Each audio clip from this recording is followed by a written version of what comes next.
That's like off the door. Man could kill his future. Political future right here. Let me see. I think I know.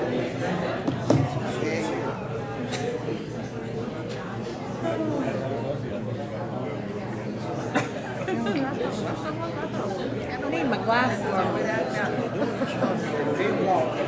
Here's the thing. Picked a good night to start. We don't have many from the house. No, we don't. Right. Most times. This first one we want that.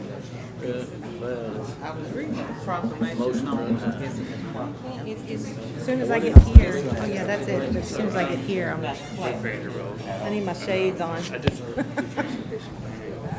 did. It's still a voting. One time I was going to be a volunteer. Got a lot of stuff to come up. I'm only in the People know we got gifts and I'm. No, Kimberly is responsible for that. Oh, yeah.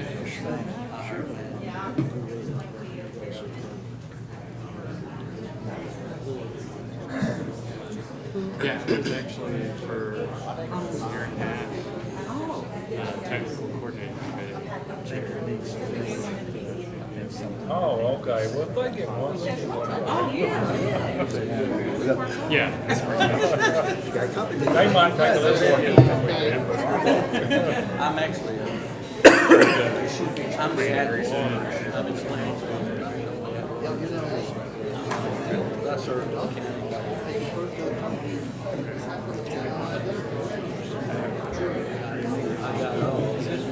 Like to work in your garden or something. Anytime you open your knees. On your knees, yeah. I guess. The greens are in your garden, saying a prayer, doing something.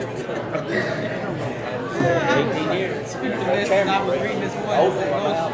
It enable me, whether I'm praying on my knees or off my knees, just be with me. I said, yeah, amen.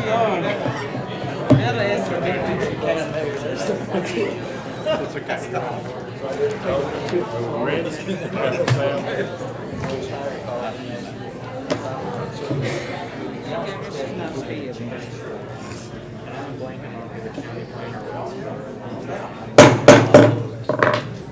We'll call the September 7th Planning Commission meeting to order and stand for the pledge. I pledge allegiance to the flag of the United States of America and to the republic for which it stands, one nation, under God, indivisible, with liberty and justice for all.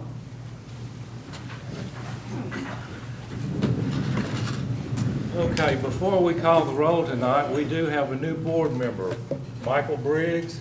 He's taking Mr. Tackett's spot, and we're glad to have him on the board. Glad to be here. Thank you. Okay, we are ready to call the roll. Allen, Here. Bibb, Here. Boyd, Here. Briggs, Here. Greg, Here. Poole, Here. Richard, Thomas, Here. and Townsend. Here. We have 8 present. We have a quorum. Okay, is there a motion for approval of the minutes from the August 3rd meeting? So moved. Second. All in favor say aye. Aye. Any opposed? Okay, they will stand approved. Tonight under new business, item 2.1 is discuss and possibly take action on an annexation and rezone request for properties located at Doris Street. This is going from AG to R7. Is there a motion to put this on the floor for discussion? So moved. Second. Okay, we have a motion and a second. Thank you, Mr. Chairman. We have a request for an annexation and a rezone on Doris Street. This is 5 parcels from AG2, which is the Robertson County, to the city limits of R7, high-density residential. The request is the acreage is 0.95 acres, and the subject property is between Pitts Avenue and Poplar Avenue. Right, so the applicant is requesting to build 5 single-family homes. The lots are currently not buildable. Therefore, the applicant is requesting the annexation into the city and obtains, that way he can obtain the wastewater and water services, the city services. The owner has been informed and understands what needs to be done to bring the services to this property. All right, so staff has reviewed everything. We've looked at the zoning, we looked at the classifications, and the 5 parcels will put more rooftops into the city. So city has no objections to this rezone and annexation. Okay, is there more than one applicant on that, or the same person on all those No, lots? sir. Phil Casterline is the agent representative. The owners are Pedro Reyes and Brenda Swan. Okay. Will this be used for new home construction, townhouses, apartments? Yes, sir. They are proposing 5 new single-family homes that will be built on these lots right here. The owner does understand what needs to be done to bring this to the service to them. Zoning letters have been sent out to the adjoining neighbors, public notice, and there's been no concerns. I always assumed that little area was in the city, being on this side of Industrial Boulevard. And you're right, and see, the 5 properties adjacent to R7 city limits. So you can see that it is R7, and then here's R10. It is surrounded by the city, so you would have thought that it was in the city, but that little pocket there is not. Any questions, discussion? You said nothing from the residents, other residents around that area, anything? No concerns were made. Will we need a motion for annexation and then another for? No, you can do it at once. They can be One for that. simultaneously. And then A this- question, Okay. go ahead. Go ahead. My question, and you may have said it, where is sewer currently located now? Sewer currently comes in on the, over here on Poplar, and that's what I believe that's where they're gonna have to tap into. Is that gonna be a responsibility of the developer to extend the services? Yes, sir. Okay. Yes, the developer acknowledges that he understands what the services will take to get to him. And all those services will be in place prior to development? I'm assuming it'll be there. I mean, The services should be Can available. they do anything to the property until the services are available to serve the project? Probably they will wait until the services are available. Now, a plan of service has been sent out to all of the departments, in which case that they have, in your packet, you would see that they have outlined exactly what it will take for the service to be at this property. So I do have Phil Casterline here, who is representing the owners, if you have questions about the development itself. I just want to make sure that everything's understood on the front end. This will go.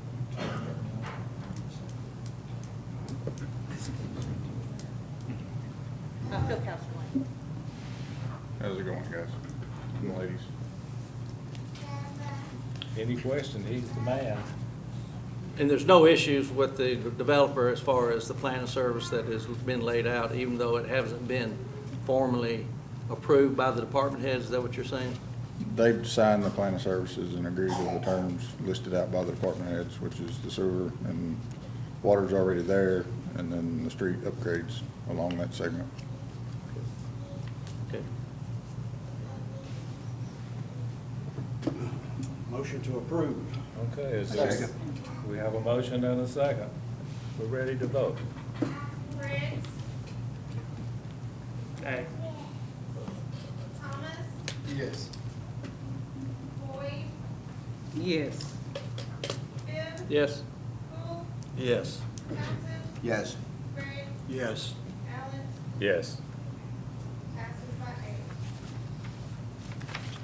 8. All right, item 2.2 is discuss and possibly take action on a rezone request for property located at 511 Maple Street. That would be going from R7 to MPO. Is there a motion to put this on the floor for discussion? So moved. Second. We have a motion and a second. Thank you, Mr. Chairman. Again, this property is located at 511 Maple Street. If It is owned by Robertson County. They are in the process of paving this and creating more parking lot, and they're using this as a continuation of parking and for an access point, an ingress egress from Maple into the Robertson County campus is what they have. This will help the community as far as parking as well. All of the departments have been notified. There have been no concerns, letters sent out, public notice, no concerns were mentioned. Staff has no objections to the rezone. All right. To approve. We have a motion for approval. Second. Dustin has a second. Townsend, Yes. Gregg, Yes. Bill, Yes. Poole, Yes. Boyd, Yes. Thomas, Yes. Briggs, Yes. Allen. Yes. Passes with 8. Item 2.3 is to discuss and possibly take action on a rezone request for properties located on 10th Avenue East. That would be going from CG to core commercial.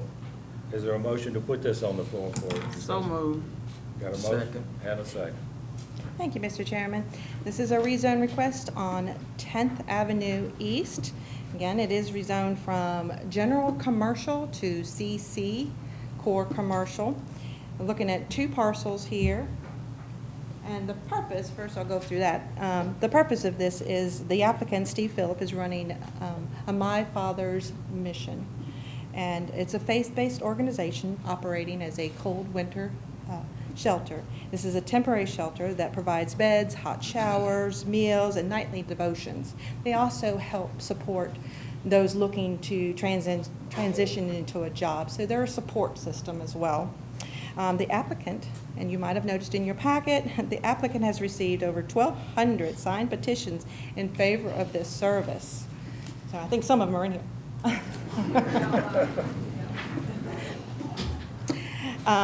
Anyways, so the purpose of this, so we are rezoning both of these lots. Currently, as you may see, this is for commercial, and it falls in line with our current zoning of for commercial. So the rezone to CC is definitely goes in line with what we're looking for. Now, and then there will be these 2. So do you guys know where this is? It's behind the pharmacy on 10th and Main. All right, so staff has sent out letters to adjoining neighbors, posted in the paper, spoke with all the departments. There were a few concerns that were made, and I will read those concerns because they were called into me. There were concerns with the residents and some business owners in the area, stating that last year has been an increase of loitering, sleeping in the surrounding parking lots, an increase of theft, and some panhandling for some money. Now, talked to Chief Head, and there has been no reports actually reported for this. So these concerns just came in, but there were no reports for this. Now, as the staff has reviewed the area, again, has reviewed the area. So the request to have it to rezone, we're good with that because it does fall within the CC. And then the use classification for the My Father's House mission, the zoning classification is classified as a semi-permanent activity, which does allow for boarding and rooming. So it does meet our regulations. Now I'm going to go back in and say also on this is that we have a homeless problem, not just in Springfield or the state, but nationwide. So I feel like this is a community that would help the community out if we do have this kind of establishment that has been set up. Now, the city leaders have met with the applicant and has discussed the operation and has found the zoning to be favorable. And so we have no objections to this rezoning. Now, if you have any questions, I have Chief Head here with the police department and Chief Goloski with the fire department. And I have Steve Phillips, who is representing the owners of the property, Whaling and Sloan. Here, if you have any questions. Okay. I will say that there's a lot of folks, and It's good to see a full house out there. This is not a public hearing. If this goes to the mayor and alderman, there will be a public hearing there. But what we usually do, I would say, if the group that is in favor of the rezoning, hold up your hand. Okay. Now you can put those down. Is there anybody opposed to the rezoning? Hands up. Okay. All right. Questions or discussion? I move for approval. I have a question. Okay. You said you did get reports of Yes, ma'am. loitering and, some theft within the area, Panhandling, correct. but none of it had been reported to the local policeman. Is that what you're saying? That is correct. So was that considered to be unfounded reports, or what was that? I just have to report that I had those calls. And so we followed up with the police department, and there have been no reports reported. Is this for Robertson County citizens or? I believe it is, but I do have Steve Phillips here to answer any operational questions, if you would like that. Okay, Robertson County, okay. How many people can you accommodate? How many beds? I'm going to have to bring him up here, please. Steve Phillips, please. Our current capacity is 20 beds. 20 beds? Yes, sir. Okay. You ever maxed out and turned people away? We have not turned people away. I will tell you that last year around Christmas, when it got, single digits, if we had people come in and we were full, we put cots on the floor. We did not turn them away. Could not do that in single-degree temperature. If this shouldn't pass, do you have like a plan B for another location? Or? No, sir. Thank you. That being said, on the question of the Robertson County, we know homelessness is a problem nationwide. And do you check though to see when these people come in asking for shelter, do they live in the county? We do require a photo ID if they have one when they come in. We keep records of that. I will tell you that not everybody that comes in lives or is from Robertson County. We have people that get pulled over for various vehicle violations and go to jail coming through the county, and then when they get released, they got nowhere to go because they don't have the money to get their car out of auto jail. But by the same token, I will tell you that I get 3 to 4 phone calls a week all summer long. And I've been sending people from Robertson County to Sumner and Davidson County because we don't have a shelter right now. You think you have plans to expand your building? That would be a goal. It's going to be a long-term goal because it takes a lot of we're strictly volunteer basis. That would take a lot of volunteers to go year-round. Chief, are you good with this? Come on up.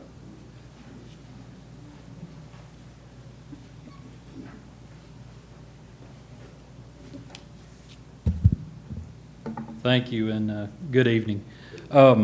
We have met with with my father's house. I think we met about a month and a half ago, and we've had 2 meetings with them. They expressed some of their concerns, and we've expressed ours. With the model they have now and what they're trying to do, and keeping an open line of communication, we don't have an issue with what they're trying to do to help to get people off the street, because it is a national issue. It has come here to Springfield. It's growing. We've all seen it in the neighborhoods, and there's not a lot that we get called quite often to handle situations where people are homeless or stranded or standing somewhere on the side of the street, and our options are not very good. So to have a place where they can go is reassuring that people can get care. We do run into issues sometimes when they have co-occurring disorders, and those things can be dealt with. But I think overall they've got a good plan. They know what they're doing, and the lines of communication are open between us and them. So. Good. on Brightside, they're just right down the street. That's right, you're close. Mr. Chairman, I renew my motion. Okay, we already have a motion for a second. Second. Well, we got 3 seconds. Yeah. Who is it? Sounds good. Townsend, Yes. Gray, Yes. Bibb, Yes. Poole, Yes. Boyd, Yes. Thomas, Yes. Briggs, Yes. Allen. Yes. Passes with 8.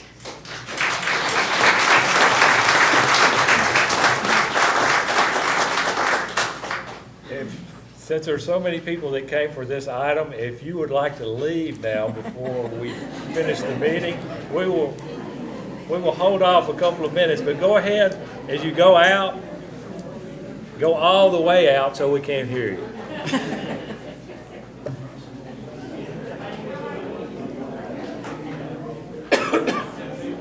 Now, this is, you understand, this is the first step. Yeah. Zoning process.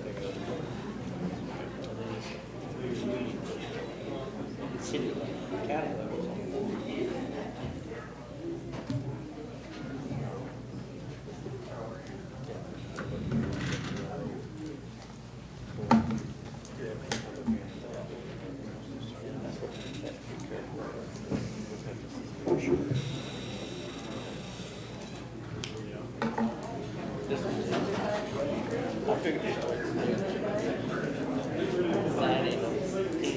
Somebody say my name?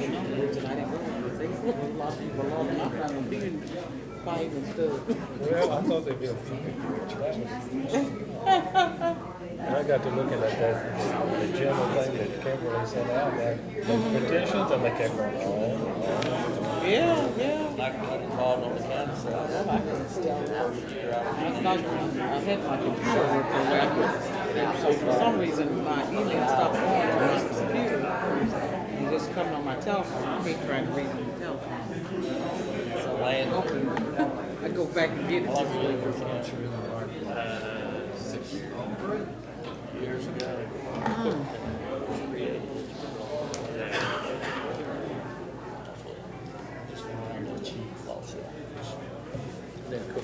This guy looks so familiar. This police, that's he looks so familiar. Yeah, policeman back there. That's exactly. Public chapter 1101. All right. I think we're about ready to get back on track here. Item 2.4, discuss and possibly take action on the amendment to the subdivision regulations, Article 3, Section 3 through 6. Is there a motion to put this on the floor for discussion? So move. Second? Second. We have a motion and a second. Thank you, Mr. Chairman. This is an amendment to the subdivision regulations, Article 3, Section 3-6.2. It's the final 10% or the last 2 lots. The purpose of this is to resolve any confusion from the current verbiage.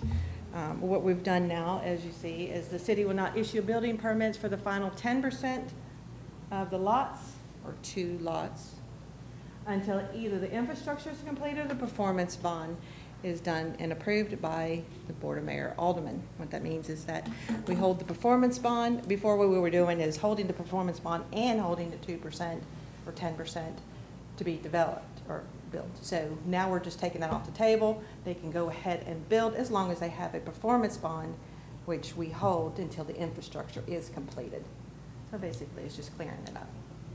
So now they can build out their subdivision, and as long as they have a performance bond. That is it. Okay. Questions? Move to approve. Okay, we have a motion for approval. Second. Townsend, Yes. Gray, Yes. Bibb, Yes. Poole, Yes. Boyd, Yes.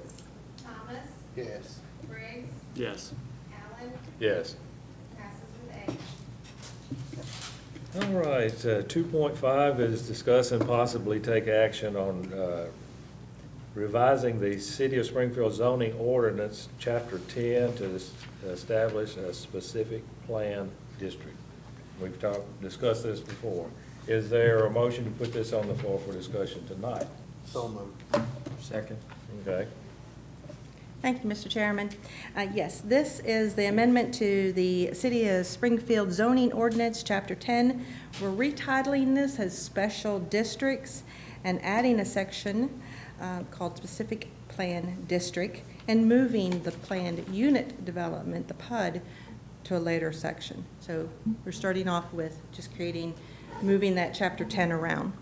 Now, the SP is a newly created zoning district. We understand that we have to think outside the box. We don't have enough of our zoning codes to accommodate certain developments, so this will allow development creativity. This new zone, it enables the legislation to allow for a form-based code, and we've talked about this multiple times of what that really means. It's not a traditional code based on what we have now. R7, you go by those regulations and the regulations and the subdivision regulations, etc. So this one right here promotes flexibility for location, integration, arrangement of land use, building structures, utilities, access, transit, parking, and streets. Now, the SP is not subject, like I said, to the traditional traditional zoning, land use, and design. It is determined by the specific development. The design elements are written into the zoning change ordinance, and which becomes law at that time. Now, you have this in front of you, which is the Chapter 10. And if you would like, I'm assuming everyone has already reviewed this and looked at everything, so I'm not going to go over it word for word, but I do want to highlight a couple of things just so you know the whole process and where you guys come into play on this. So we'll go on to that second page, and I'll tell you a little bit more about this. So the SP is a comprehensive site zoned plan, having its own transferable set of regulations. So each one is very unique to that development. So any and all considerations are subject to legislation approval by the mayor and the board of aldermen. The SP district should generally contain, and we'll just say, you've already looked at all that, it's on the second page, it's a mixed use, a residential, commercial, civic, and open space. Other criteria that they're looking for is a street network, interconnect multiple paths for cyclists, pedestrians, walkways, roads, etc. Okay. And most importantly, what we're looking at, we'll look on page 3, is any construction within the SP district shall comply with the current version of the building codes and fire codes, life safety codes, and stormwater regulations. Those are the regulations that absolutely must be met. Development shall also be consisted of mostly adopted versions of the Springfield Comprehensive Land Use Plan. As you know, we are working on our comprehensive plan right now, so it will have to go in line with the comprehensive plan, the zoning map, and other city adopted plans that we are working on. Now, just to give you an idea, this is not for just any land use. You have to have a minimum of 15 acres, and that is for new land. 5 acres if it's an infield, and it's existing development that's focused on redevelopment. So 5 acres for that, 15 for new land. The SP district is to establish to get started, you have to establish the zoning amendment application and a preliminary master development plan. This is a comprehensive development plan that lays out entirely the project. So the preliminary is the complete layout of the property. Okay, so what the steps are, here are the steps we'll follow. First, it was a pre-application meeting. So they're going to come in, they're going to talk to the community development, all of the planning departments, city departments, and show their idea, what we're going to make sure that it meets the regulations and see if, we can accommodate their design. Then they're going to go and they're going to have a community engagement with the neighborhood. So they're going to talk to the community, set this up, and meet with them, show them what they're doing, get their support. Once they've got their support, then they're going to come back and we're going to take it into the the Planning Commission for your review. Now, on this community engagement, we are also involved with this, where we will attend and bring our ideas too. So obviously, we'll be there to share these with you and to let other city officials know that this is happening. We'll be involved. They're going to bring it back to the Planning Commission. This is where you guys are going to look at the design that they are proposing, make sure it meets within your criteria, make sure it meets again with the comprehensive plan, the land use, and the zoning use that they are proposing. And then, now, once you guys have reviewed it, you've looked at it, you can recommend with or without amendments, or you can just not recommend it at all. But this will go to the Board of Mayor Aldermen next. So it's kind of like the PUD process too. So you'll have to go through that. So the Board of Mayor Aldermen will approve the rezoning amendments, the preliminary, they'll review it, and they'll make their changes too. If they have any changes, amendments, they will post them at that time. Once they reviewed it, they make their amendments, then they can start with their final, okay? The final plan can be in phases, or it can be in one large, depending on the size of the property. Those are the outlines for there. So I'm going to go back to that final plan. So the final plan, you have the final say on that. So the preliminary goes to the Board of Mayor Aldermen. They amend it, they make their changes. It comes back to you for the final. What we do then is we take that and we determine if the application has proceeded, the conditions and approvals that were based with the BMA and with you on the preliminary master plan. Okay, so you do have that. You will see the final one. Now we'll go to the vesting period. This is the page 11 if you're looking. It's the vesting period. So the vesting period of the standards are, you have 3 years from the date of the preliminary master plan approval from the BMA. So they have 3 years to present their final plan. Once they do, they get another 2 years added to that. Doesn't exceed any more than 10 years unless it goes back to the city planning for questions on that. If it has more than 2 phases, it can go up to 15 years for vested rights. So now, any amendments. So the amendments, if there are any amendments to the preliminary or the final master, then depending on what those changes are, if it's material, and material meaning substantial changes that would impact the entire overall development, then it will go back to the board to review again. So, but if it's minor, then that's where we'll review it, you guys review it, and then you can determine that way. So it does not go back to the Board of Mayor Aldermen on the final after the Planning Commission? No, sir.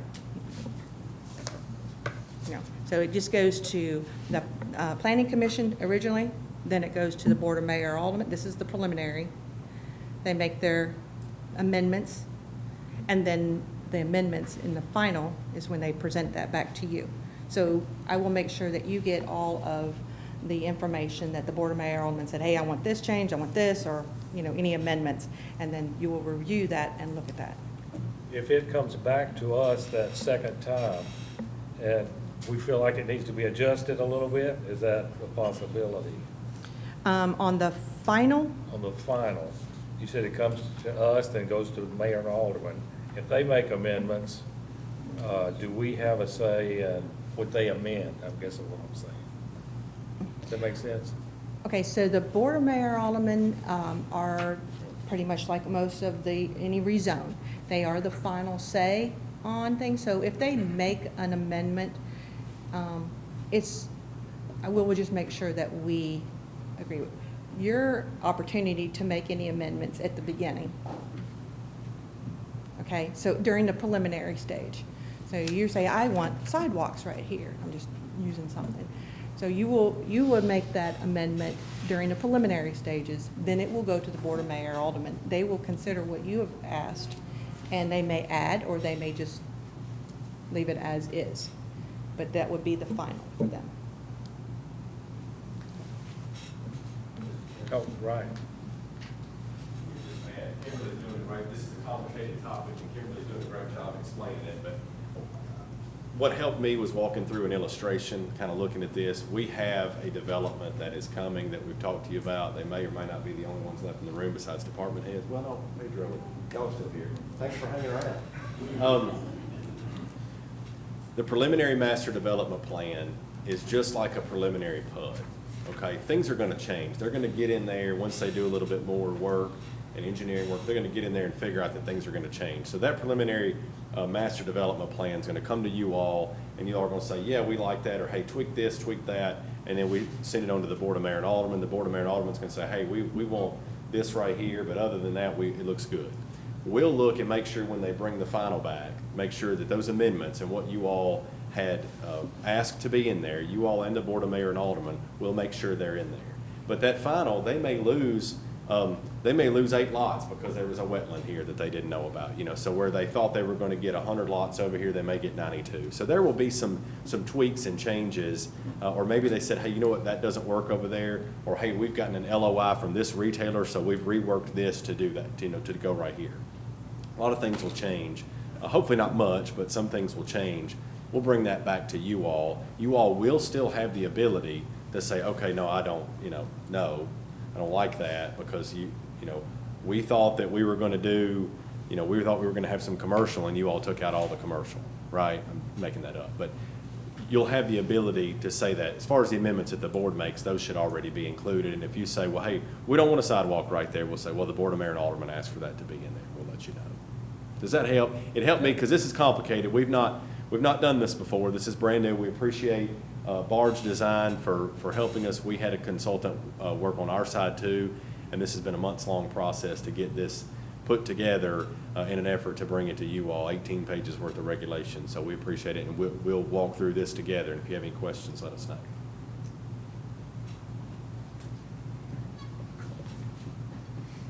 Okay. Any other questions?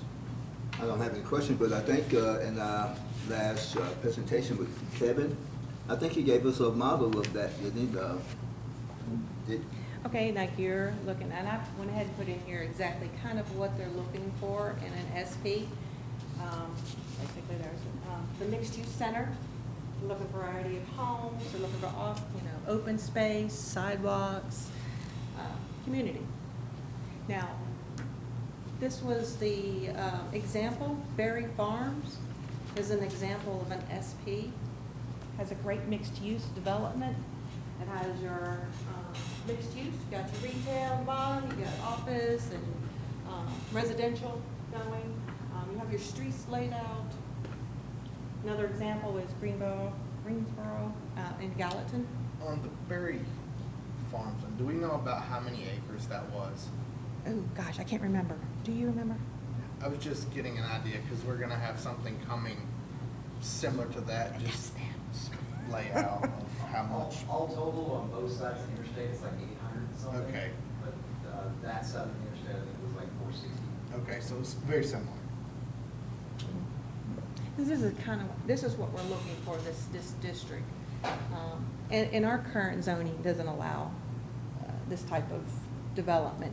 And this gives the flexibility to developer to make these creative designs. So we're kind of excited to see what is going to happen. In fact, our developer that is doing the 400 acres, which we've talked about several times, he is here with us tonight. And so this is why the legislation, we're trying to get this through. So they will be presenting them probably in October, November. Get their creative hat on. Will this type of development have like a homeowners association that? It should have, it definitely, because you'll have many phases to that, so, yes. Not just homeowners association, it would be the restrictions. So I think the regulations, though, there are some parts of it that require homeowners association, like there's open space. So taking this particular developer out, and a future developer comes in with a different idea on a different lot, there's a homeowners association that kicks in for certain elements that are outlined in the regulations. Right, anything that's open space, any amenities that is shared within that development normally has a association required to it. Somebody's got to maintain it.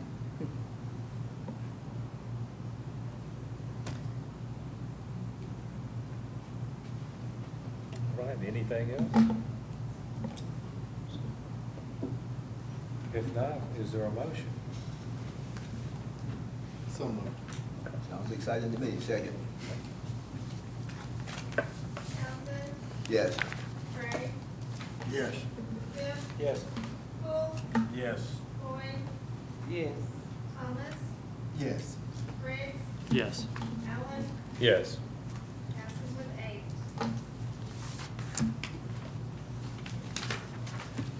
All right, on the other and old business, the BZA meets on September 12th. Yes, sir. We have a right-of-way, or actually, a variance request to have some space from 22nd Avenue by Jim Moore. So they're just asking for some space, a corner lot. I also have something else for you. Our comprehensive plan, which I mentioned earlier, we do have a comprehensive plan, and they are expecting to have an open house for the community. It'll be on October the 3rd from 5 to 7. It'll be right here at City Hall. So again, that's going to be for the comprehensive plan, talking about the growth of Springfield. I believe, Candace, do we have a meeting for Barge? October 23rd? No? 23rd, yes. Isn't it? Okay, yeah, October the 23rd, Barge will be presenting the 400 acres to the neighbor that, you remember I was telling you about the community engagement? So that'll be on October the 23rd, right here in the same place. So I'll make sure you guys get an email on it. Okay, that's all I have, sir. All right. Does anybody else have anything else? BZA on September 12th. Yeah, that's you. Is there a motion to adjourn? So move. Okay. Hey, and before you guys leave, you might have found some nice little packets there for you. That is from the tourism ace. She had an extra little packet, so we want to make sure you guys get a copy of that, or get that.